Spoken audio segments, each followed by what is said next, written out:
kara gözlerini, yüreğim gaze.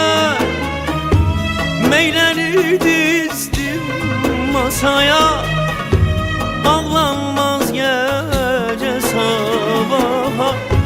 Gitmez serinden gözlerim, Mevlam aklımı koruya. Meyleri dizdim masaya, bağlanmaz gece sabaha.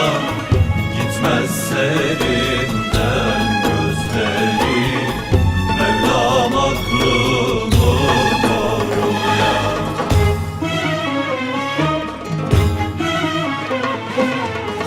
Gözlerim kara zalim, kaşlarım kara zalim.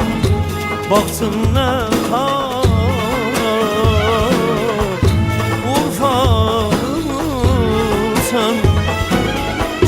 sevdalımsan,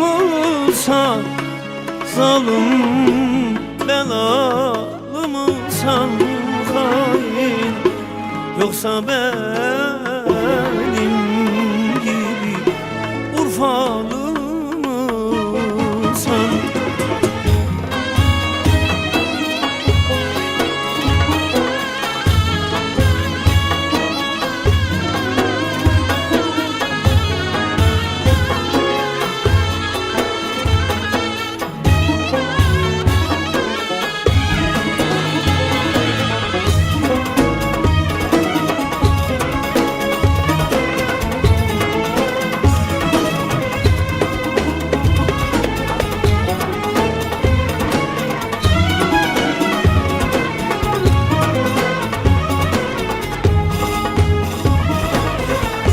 Fırat gibi gözyaşlarım görünce seni.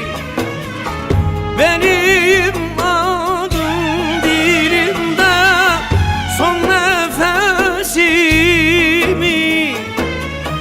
Canım sen diye, sen diye yanarım Urfa elinde. Ölsem aşkın derdiyle, gömsünler gamzeleriyle. Canım sen diye, sen diye yanarım Urfa elinde. Ölsem aşkın derdiyle, gömsünler gamzeleriyle.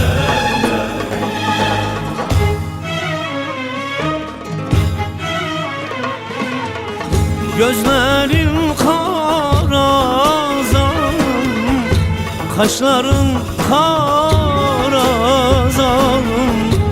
Baktın ne kara, Urfalımsan, sevdalımsan, zalim zalim belalımsan hain. Yoksa benim gibi Ula Urfalı mısın zalim?